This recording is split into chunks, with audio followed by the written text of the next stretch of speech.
wassalatu wassalamu ala sayyidina wa maulana Muhammadin wa ala alihi washabbihi amma ba'du. Bapak Ibu jamaah Masjid Baitur Rahman yang dimuliakan Allah, pada sore hari ini alhamdulillah wa syukurillah kita diberikan keberkahan berupa hujan mulai dari siang tadi pada pukul 12 sore. Tetapi semua agenda kita bisa berjalan dengan kondisi yang ada. Dan terima kasih kepada Bapak Ibu, Bapak Ketua YPI, Bapak Penasihat, Pak DKM, Ruson, Pak Kiai Haji Munawir yang pada sore hari ini berkenan untuk hadir, Pak Dr. Sari, Pak Kiai Muntasir yang berkenan mendampingi kita, Bapak sekalian. Tadinya kita mengucapkan puji syukur kehadirat Allah Subhanahu wa taala yang terus-menerus tiada berhenti 24 jam mengurus kita, menemani kita, menyertai kita dengan berbagai dinamika kehidupan yang kita jalani sampai hari ini. Utamanya sampai dengan hari ini kita masih ditetapkan iman Islam kita oleh sekarang beribadah kepada Allah Subhanahu wa taala. Dan pada kesempatan sore ini Bapak sekalian, kita akan mendapatkan pencerahan dari Bapak Kiai Munawir yang beliau juga seorang pendidik, ya, master pendidikan, kemudian pemimpin pimpinan Pondok Pesantren Nabi dan Tunajah Bogor, Jawa Barat. Selain juga ketua pengurus wilayah Forum Ulama dan Aktivitas Islam Banten, dia juga imam besar Masjid An-Nur Pamulang Tangsel. Beliau pada sore hari ini akan berbagi pengetahuan, berbagi rasa tentang bagaimana cara kita mencintai Islam, bagaimana cara kita meningkatkan iman takwa kita kepada Allah Subhanahu wa taala.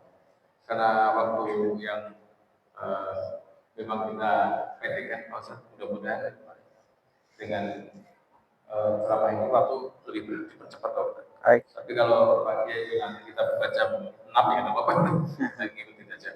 Tapi sekalian kita dengarkan saja, kita simak apa yang beliau sampaikan pada kesempatan sore hari ini. Terima kasih. Terima kasih. Oke. Assalamualaikum warahmatullahi wabarakatuh. Waalaikumsalam. Beli ketoprak di Pamulang Permai. Cakep kita Bapak. Beli ketoprak di Pamulang Permai. Jawab salamnya kurang kompak dan kurang ramai. Assalamualaikum warahmatullahi wabarakatuh. Waalaikumsalam warahmatullahi wabarakatuh. Yang jawab salamnya kencang, semangat, saya doain hutangnya lunas. Masih punya hutang? Masih. Iya. Ada yang setahun lagi, ada yang 2 bulan lagi. Mudah-mudahan yang punya hutang cepat lunas. Amin ya Allah ya Rabbal. Alhamdulillah, salatu wassalamu ala rasulillah wa ala alihi wa ashabihi wa man tabi'ahum bi ihsanin ila yaumil qiyamah, ma ba'du.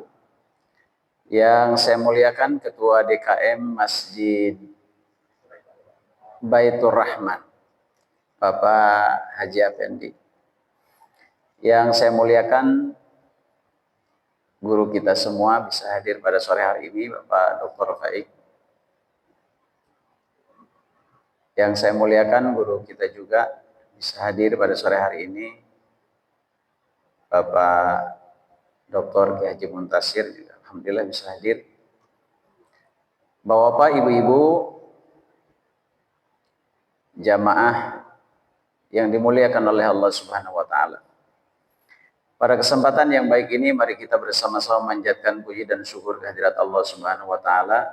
Alhamdulillah saya sangat bergembira di mana saya diberi kesempatan oleh Pak Haji Afendi, Ketua Forum Ulama dan Aktivis Kota Tangerang Selatan, untuk bisa hadir bersilaturahim dengan Bapak-bapak di tempat ini.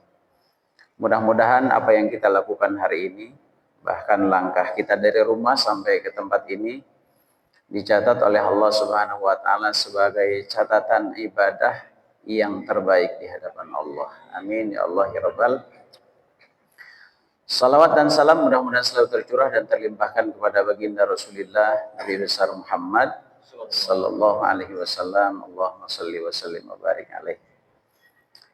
Saya sudah dipesan sama Pak Haji Apendi bahwa sore hari ini tugas saya yaitu ngisi kultum, kuliah 7 menit. Tapi saya sudah dipesan kita ngisi kuliahnya santai-santai saja. Ya, yang seger-seger saja, yang sambil senyum-senyum saja. Oke, saya bilang insya Allah. Bapak Ibu sekalian dimuliakan Allah Subhanahu wa taala, alhamdulillah sampai hari ini kita sudah puasa 8 hari. 7 hampir selesai nih 8 hari. Ya. Alhamdulillah, mudah-mudahan kita semua diberikan kesehatan oleh Allah Subhanahu wa taala sehingga dapat bisa melaksanakan puasa dari pertama sampai akhir Ramadan nanti. Amin ya Allah ya Rabbal. Terkait dengan Ramadan, biasanya ayat yang dibahas itu tentunya terkait dengan masalah-masalah seputar Ramadan. Yang paling populer yang sering kita dengar ayatnya itu adalah surah Al-Baqarah ayat 183. Bunyinya seperti ini. A'udzubillahi minasyaitonirrajim. Bismillahirrahmanirrahim. Ya ayyuhalladzina amanu kutiba alaikumusshiyam kama kutiba alal ladzina min qablikum la'allakum hafal ya. Alhamdulillah. Ini kalau ada kiai, ustadz yang kultum, yang mengisi kajian-kajian. Baik kajian duha, kajian zuhur, kajian sore, kajian malam, ataupun kajian subuh. Yang para kiai itu mengulang-ulang ayat surah Al-Baqarah ayat 183 ini jangan pernah merasa bosan. Jangan pernah merasa ini para ustadz mentang-mentang ini bulan Ramadan ayatnya yang itu aja. Diulang-ulang aja yang itu. Jangan pernah merasa bosan dan jangan pernah bicara begitu. Mestinya kita harus senang kalau para ustadz, para kiai mengulang-ulang ayat itu. Minimal kita di masjid punya guru hafiz gratis. Maka target kita jangan banyak-banyak kalau di bulan Ramadan ini misalnya harus hafal Al-Quran 1 juz, hafal Al-Quran 2 juz, 3 juz. Targetnya jangan banyak-banyak. Atau misalkan mau hafal Al-Quran selama Ramadan juz ke-30. Jangan banyak-banyak targetnya. Udah aja. Alhamdulillah mudah-mudahan di bulan Ramadan ini 1 ayat di dalam Al-Quran kita hafal secara mungkin. Surah Al-Baqarah ayat 183. Hafal ya? Kira-kira kalau dites siap nggak? Insya Allah hafal. Nah, daripada kita menghafal surah-surah pendek yang susah-susah itu, ya mendingan kita hafalkan surah Al-Baqarah ayat 183 walaupun 1 ayat. Insya Allah kalau misalnya kita dalam hidup hanya hafal Al-Quran 1 ayat, insya Allah kita tergolong orang-orang sebagai penjaga Al-Quran. Al-Quran ketika disusun oleh para sahabat, itu kan bukan dari satu sumber, tapi dari berbagai macam sumber, dari para sahabat-sahabat. Ya artinya penghafal itu berarti kan harus banyak. Bagaimana nanti kalau misalnya Al-Quran ini tiba-tiba hilang? Tiba-tiba kita tidak bisa baca Al-Quran dalam bukunya itu. Minimal kalau kita 1 ayat hafal, kita ulang-ulang terus itu insya Allah. Makanya kata Allah dalam Al-Quran, Inna nahnu nazzalna dzikra wa inna lahu lahafidhun. Mudah-mudahan kita bagian orang yang menjaga ayat Allah walaupun 1 ayat itu. Amin ya Allah ya Rabbal. Bukan hanya sebagai penjaga, mudah-mudahan ayat Al-Quran yang 1 ayat itu juga kelak akan menjadi syafaat penolong kita di hari kiamat itu. Amin ya Allah ya rabbal alamin. Bapak Ibu sekalian yang dimuliakan Allah Subhanahu wa taala, surah Al-Baqarah ayat 183 itu artinya begini. Hai orang-orang yang beriman, diwajibkan atas kalian berpuasa sebagaimana diwajibkan atas orang-orang sebelum kamu agar kamu bertakwa. Agar kamu bertakwa.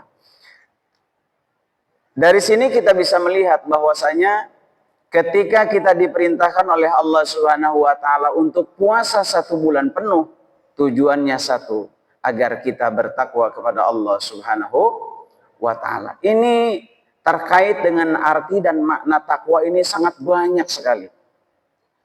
Para ulama ini memberikan pengertian terkait dengan takwa banyak. Ya, di antaranya takwa itu diartikan atau dimaknai sebagai artinya takut. Takwa itu takut. Yang kedua, takwa juga diartikan sebagai apa? Mampu menjalankan semua apa yang diperintahkan oleh Allah dan mampu menjalankan apa yang diperintahkan oleh Allah dan mampu meninggalkan segala apa yang dilarang oleh Allah Subhanahu wa taala. Kalau kita melihat makna takwa itu mampu menjalankan seluruh apa yang diperintahkan oleh Allah Subhanahu wa taala dan mampu menjauhi apa yang dilarang oleh Allah Subhanahu wa taala, maka sepertinya orang-orang seperti kita nih, keberagamannya yang seperti kita ini kayaknya sulit untuk meraih takwa yang dalam arti seperti itu. Kalau sosok orang yang bertakwa yang artinya adalah orang yang mampu menjalankan seluruh apa yang diperintahkan oleh Allah dan mampu menjauhi apa yang dilarang oleh Allah, sosoknya hanya satu saja, yaitu baginda Rasulullah Nabi Muhammad SAW. Jadi sosok orang yang bertakwa yang mampu menjalankan seluruh apa yang diperintahkan oleh Allah dan mampu menjauhi apa yang dilarang oleh Allah hanya satu, yaitu Nabi Muhammad SAW. Maka itu dari kata takwa untuk kita, dari kata takwa untuk kita nih bisa kita maknai begini. Hai orang-orang yang beriman, diwajibkan atas kamu berpuasa sebagaimana diwajibkan atas orang-orang sebelum kamu. Mudah-mudahan setelah kalian puasa sebulan penuh, la'allakum tattaqun, diharapkan agar kualitas diri kalian semakin baik. Agar kualitas kehidupan kalian semakin baik. Artinya kalau kita sudah puasa di bulan Ramadan, maka kualitas kehidupan kita mestinya lebih baik. Kualitas hubungan kita dengan Allah, kalau kita sudah puasa harus lebih baik. Tadinya hubungan kita dengan Allah renggang jauh, maka setelah kita puasa, mestinya kita dengan Allah secara hubungan harus lebih dekat. Kalau kita sebelum puasa, ketemu dengan Allah misalnya hanya seminggu sekali kalau sholat Jumat doang.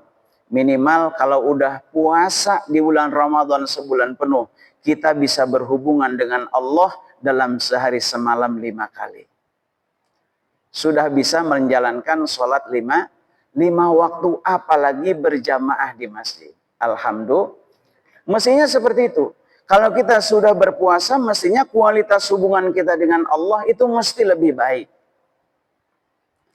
Yang kedua, kalau kita sudah puasa di bulan Ramadan, maka kemudian yang baik itu bukan hanya hubungan dengan Allah, tapi kualitas hubungan dengan keluarga mesti lebih baik. Hubungan dengan istri harus lebih baik. Kalau tadinya tidak baik, harus baik. Kalau misalnya sudah baik, harus lebih baik. Kalau tadinya tidak harmonis, ya harus harmonis. Di dalam Ramadan kita diajarkan yang namanya buka puasa seperti ini. Maka kualitas hubungan baik itu bukan hanya dengan istri, bukan hanya dengan keluarga, bukan hanya dengan orang tua. Tapi setelah puasa itu, hubungan yang harmonis itu juga harus terbangun di antara masyarakat. Harus terbangun di antara jamaah. Salah satu latihannya, salah satu belajarnya, salah satu pendidikannya, seperti sekarang kita mengadakan puasa bersama di Masjid Baitur Rahman ini.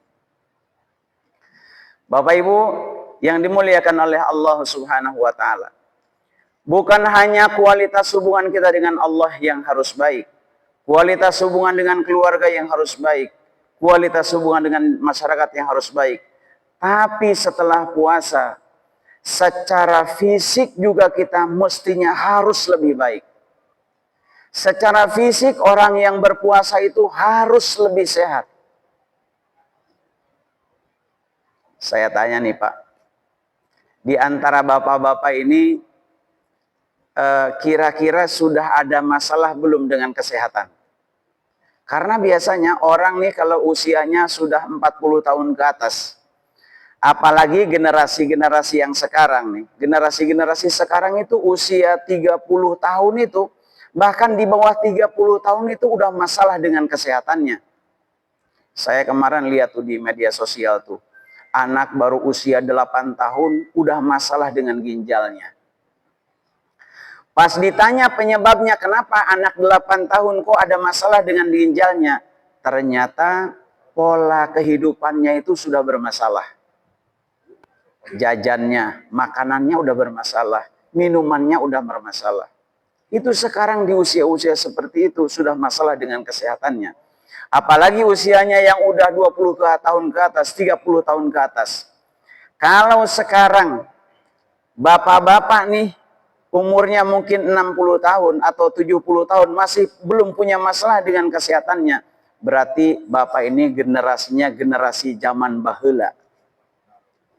Yang belum tahu namanya es krim, yang belum tahu namanya boba, yang belum tahu namanya minuman apa sekarang itu. Es krim yang sekarang yang pinggir-pinggir itu. Misu atau apa itu namanya? Moyo, apa macam-macam sekarang minuman. Dan itu laris itu. Makanya generasi-generasi yang usianya 40 tahun yang lalu itu sekarang kesehatannya sudah banyak masalah. Sekarang orang-orang nih sekarang nih lebih banyak bergantung kepada obat daripada bergantung kepada Allah Subhanahu. Padahal katanya kalau kita bergantung kepada selain Allah, itu kan sekarang itu kan kalau kita bergantung kepada selain Allah, itu kan hukumnya syirik ya.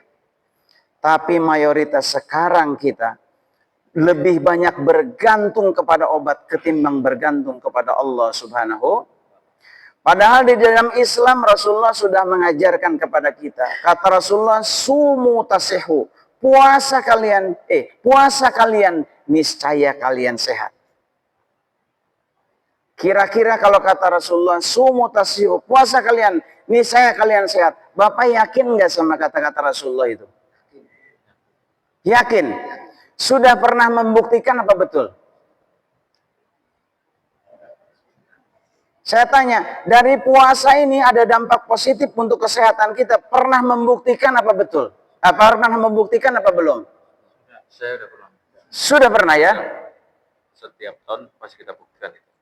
Pasti kita buktikan itu. Problem lambung hilang, yang jelas. Betul. Betul. Karena kata Rasulullah, segala sumber dari penyakit itu adanya adalah di perut. Jadi sumber dari berbagai penyakit itu adanya di perut. Kalau perutnya itu diamankan, itu pasti secara keseluruhan fisik kita akan menjadi sehat. Yang punya asam lambung takut puasa, salah itu. Malah kita nggak puasa karena asam lambung. Orang yang punya gula darah tinggi 600, malah dia nggak puasa, lebih milih obat. Salah itu. Mending kalau yang dia itu yang punya penyakit gula darahnya bukan ustadz. Ustadz bisa nggak puasa karena punya penyakit gula darah, lebih milih minum obat. Salah itu. Padahal Pak, namanya gula darah itu bukan penyakit. Saya sampaikan nih kepada orang-orang di sini yang punya gula darah. Gula darah itu bukan penyakit, saya sampaikan. Gula darah itu akibat dari kita terlalu banyak makan. Maka kalau orang puasa kemudian ada persoalan dengan kesehatannya, berarti dia itu salah puasanya, enggak ngikuti cara Rasulullah. Karena kalau Rasulullah puasa itu prinsipnya menyedikitkan makan. Puasa itu menyedikitkan makan, bukan memindahkan waktu makan. Saya mau tanya kepada bapak-bapak ini. Ini bapak-bapak puasa ini bulan Ramadan menyedikitkan makan apa mindahin waktu makan, saya mau tanya. Hah? Kalau bapak-bapak, ibu-ibu puasanya hanya mindahin waktu makan, saya yakin walaupun bulan Ramadan sekarang bapak masih minum obat namanya gula darah, masih minum obatnya tensi, masih minum namanya obat kolesterol, masih minum namanya obat pengencer darah. Bener nggak? Tuh, salah itu. Kalau bapak-bapak yang namanya mau bebas ketergantungan bapak-bapak terhadap obat, maka sedikitkan makan bapak-bapak, rajinkan puasanya. Saya yakin lepas itu obat semuanya. Ini persoalannya bapak itu, ini persoalannya kita nih persoalannya. Karena kita nih satu, tidak mampu mengendalikan hawa nafsu. Padahal di dalam puasa itu tujuannya adalah untuk mengendalikan hawa nafsu. Itu. Mentang-mentang kita habis puasa, segala minuman ada di hadapan kita. Lah, kita puasa, kita disuruh puasa. Padahal puasa ini adalah tirakat. Bagi orang yang mau pinter, yang mau cerdas itu mesti banyak tirakatnya, mesti banyak puasanya nih. Tanya nih Dr. Faik nih. Generasi dulunya generasi ulama, generasi kiai. Beliau mah enak tinggal dapat pinternya doang. Yang puasanya itu bapak-bapaknya dulu. Yang puasanya itu orang tuanya dulu. Yang tirakatnya itu orang tuanya dulu. Makanya di dalam Al-Quran yang sederetan dengan pembahasan Ramadan itu ada satu ayat yang berbunyi A'udzubillahi minasyaitonirrajim wa idza sa'alaka ibadi anni fa inni qarib. Hai Muhammad, kata Allah, jika ada di antara orang-orang yang berpuasa, kemudian mereka bertanya tentang aku, sampaikan kepada mereka bahwa aku dekat dengan mereka yang lagi puasa. Kalau tuh orang yang lagi puasa minta sama aku, mau minta apa dia? Dia perlu mobil, dia perlu motor, dia perlu nambah istri lagi. Minta sama aku. Falyastajibuli wal yu'minu bi. Akan aku ijabah. Makanya orang-orang zaman dahulu Pak, ngaji Qur'annya tidak hebat. Baca Qur'annya enggak hebat. Tajwidnya enggak hebat. Makharijul hurufnya enggak hebat. Enggak hafal Al-Qur'an. Tapi dulu tirakatnya kuat. Puasanya kuat. Doanya dimakbul oleh Allah Subhanahu. Lah kita sekarang rajin puasanya. Ya, rajin baca Qur'annya. Tapi ngedoa kayaknya mah kagak pernah dikabul-kabul. Kenapa? Ya karena puasanya bermasalah. Kita mah mindahin waktu makan, bukan menyedikitkan makan. Maka kalau kita mau sehat, mesti disedikitkan makannya. Mesti disedikitkan makannya. Dan itu cara-cara makannya juga harus baik. Ya, cara-cara makannya harus baik kalau kita mau sehat. Saya nih mohon maaf ya Kay, saya mau cerita Kay, mohon maaf. Saya ini usia saya sekarang ini usia saya 46 tahun. Ya, usia saya 46 tahun.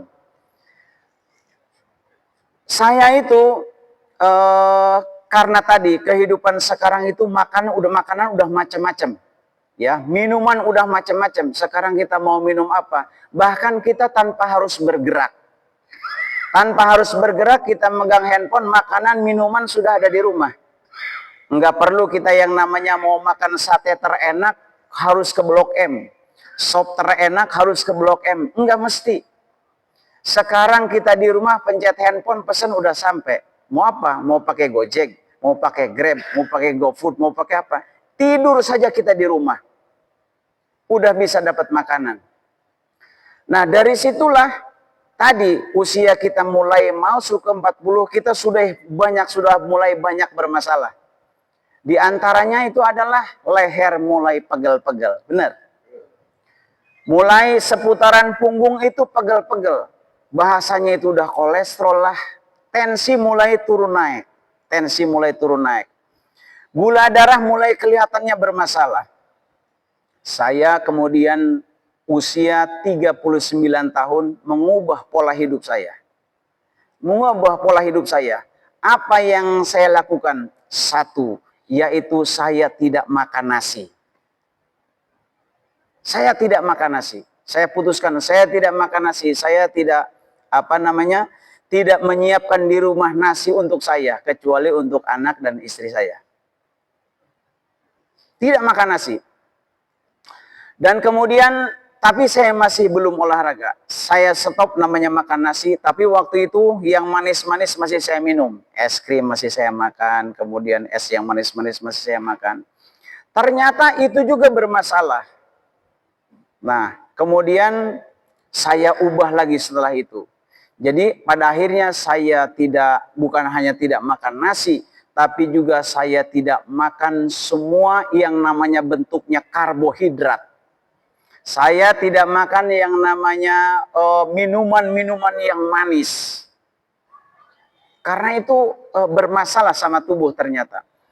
Nah, disitulah setelah saya mengubah itu, tidak makan nasi, tidak makan karbohidrat yang sejenisnya dengan nasi. Kemudian saya juga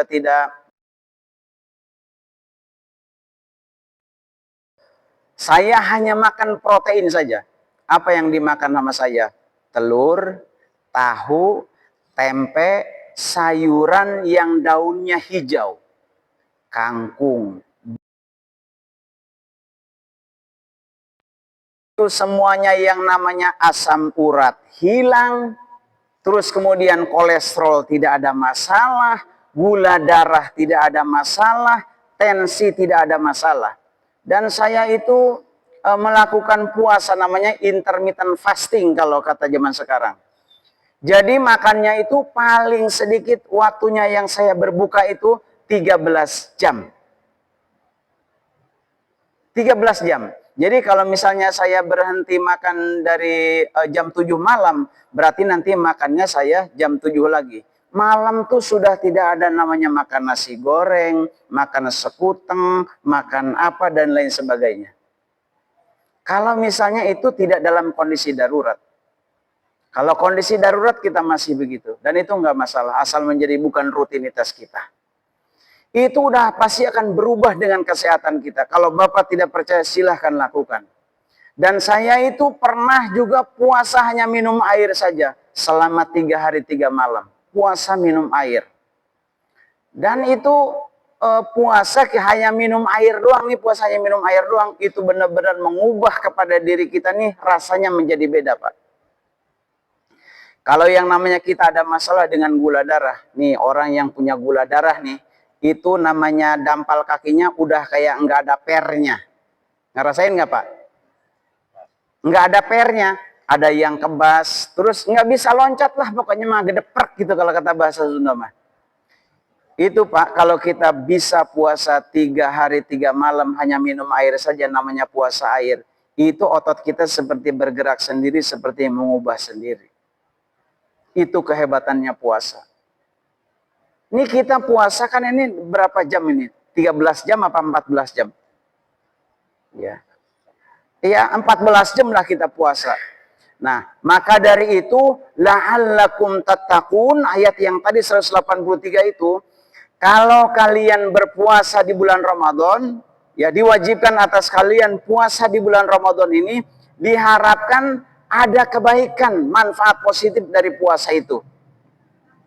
Nah, kalau misalnya dari puasa itu ada dampak positifnya, itu jangan berhenti di bulan Ramadan. Makanya nih Bapak setelah puasa nih harus banyak-banyak cek gula darah yang punya darah. Kalau misalnya setelah puasa ternyata gula darah kita normal, rata-rata nih Pak, orang yang punya gula darah kemudian dia bulan Ramadan cek gula darah, itu pasti gula darahnya normal. Benar nggak? Kalau misalnya Bapak merasakan bahwa dengan puasa gula darah itu normal, maka wayahnya, kata bahasa Sunda mah, kudu diterusin kebiasaan ini. Karena Allah menginginkan itu. Kebiasaan-kebiasaan yang positif, hal-hal yang positif, hal-hal ibadah-ibadah yang diperintahkan oleh Allah, kemudian ada dampak positifnya, ini masih harus lanjut. Kalau ini kemudian dilanjutkan, maka kita masuk ke dalam golongan orang-orang yang bertakwa kepada Allah Subhanahu wa ta'ala. Artinya orang yang mendapat kebaikan, kemaslahatan dari ibadah yang kita lakukan. Bapak-bapak sekalian yang dimuliakan Allah Subhanahu wa ta'ala. Sebenarnya ini yang ingin saya sampaikan kepada Bapak sekalian. Karena apa? Karena tadi usia kita nih kalau udah gini usia yang banyak masalah. Dan masalah semua itu, penyakit itu adalah lahirnya dari perut kita. Selama perut kita masih tidak bisa kita jaga, maka penyakit itu tidak akan keluar daripada badan kita. Bahkan akan semakin parah. Dan perlu saya ketahui, penyakit diabetes itu bukan penyakit, tapi sumber dari segala penyakit. Diabetes itu sumber dari segala penyakit. Jantung nanti akan bermasalah. Pertama bukan jantung, tapi ginjal nanti akan bermasalah. Dari ginjal kemudian ke organ tubuh yang lain. Sampai ke jantung, ya udah lewat. Makanya orang-orang yang sekarang usianya itu, kalau dia tidak bisa menjaga diri dari makanannya, apalagi tidak pernah puasa, maka orang itu usianya kelihatannya tidak lebih daripada 60 tahun. 50 tahun sekarang udah selesai. Makanya hati-hati ya. Bagi generasi-generasi pemuda, ustad-ustad muda. Makanya saya ngelihat kok ini ustad-ustad muda ini, kok ustad-ustad ini kiai-kiai masih muda kok udah pada meninggal. Makanya kiai doain kiai Faik, kiai Muntasir kita doain supaya panjang umur. Lah kita nyari kayak Dr. Faik ini kan susah. Nyari kayak Dr. Faik ilmunya itu kan susah. Kalau beliau tidak menjaga diri dan kemudian didorong sama doa-doa kita semua, waduh, siapa yang mau menyampaikan ilmu agama ini? Benar nggak Pak Kiai? Ya Allah. Makanya ustadz kiai, bapak-bapak yang masih senang ibadah, yang merasa dosanya masih banyak, maka atur pola makannya supaya kita terus sehat, bisa ibadah, dosa-dosa kita diampuni oleh Allah Subhanahu. Kita punya kesempatan di bulan Ramadan, ada satu malam yang namanya Lailatul Qadar, yaitu malam kemuliaan. Di malam itu kata Allah dalam Al-Quran, tanazzalul malaikatu warruhu fiha biizni rabbihim min kulli amrin salamun hiya hatta matla'il fajr. Mesti kita upayakan bagaimana caranya supaya malam itu ketemu sama kita. Amin ya Allah ya Rabbal.